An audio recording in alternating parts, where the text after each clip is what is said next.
Herkese merhaba, kanalıma ve mutfağıma hoş geldiniz. İster kahvaltıda ister ana yemek olarak tüketebileceğiniz harika bir tarifle karşınızdayım. Hemen başlayalım. 2 yumurtayı kırıyorum.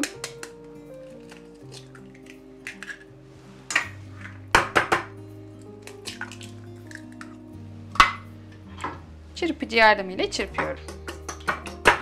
3-4 dal maydanozu ince ince doğruyorum.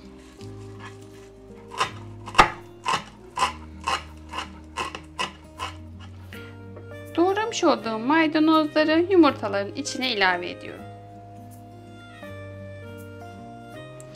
3 adet çeri domates kullanıyorum. İnce ince dilimliyorum.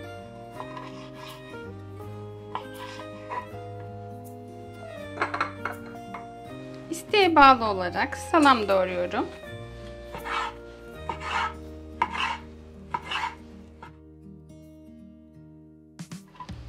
Sucukları ortadan ikiye keserek hazırlıyorum.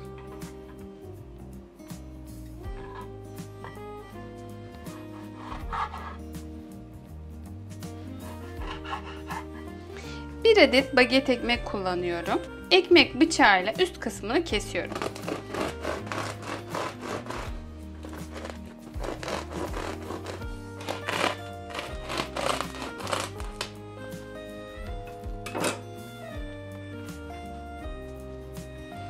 Ekmeğin içine hafifçe alıyorum. Önce çeri domatesleri diziyorum.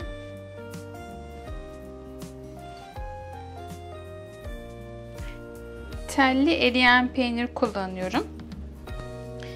Benim peynirim tuzlu olduğu için yumurtaya ekstra tuz atmadım. Peyniriniz tuzsuzsa yumurtaya tuz eklemeyi unutmayın.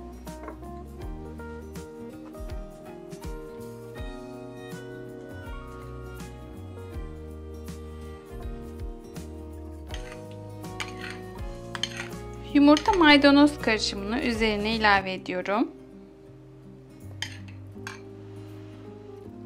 Tekrar üzerine telli peynirleri yerleştiriyorum. Aralara yine çeri domates ilave ediyorum.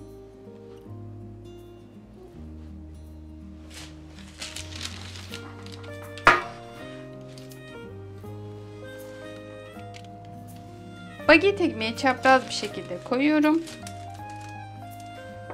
Üzerine istediğiniz çeşit baharat kullanabilirsiniz. Ben karışık baharat kullanmayı tercih ediyorum.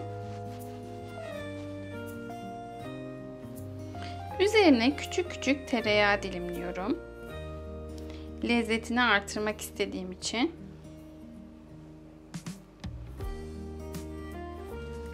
Köşeleri de sertleşmemesi için elimle tereyağı sürüyorum.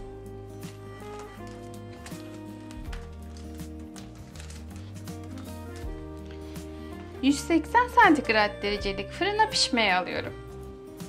20 dakika kadar pişti.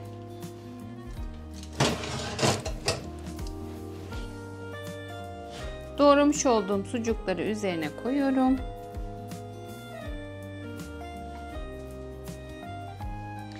Sadece sucuklar pişene kadar fırında bekletiyorum.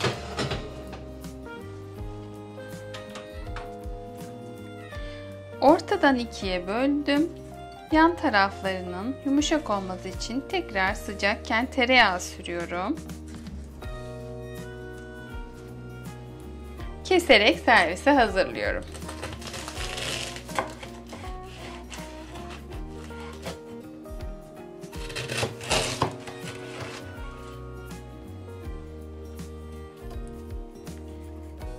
Servise hazır. Afiyet olsun. Bana destek olmak için videoyu beğenerek sevdiklerinizle paylaşabilirsiniz. Farklı tariflerde görüşmek üzere. Hoşça kalın.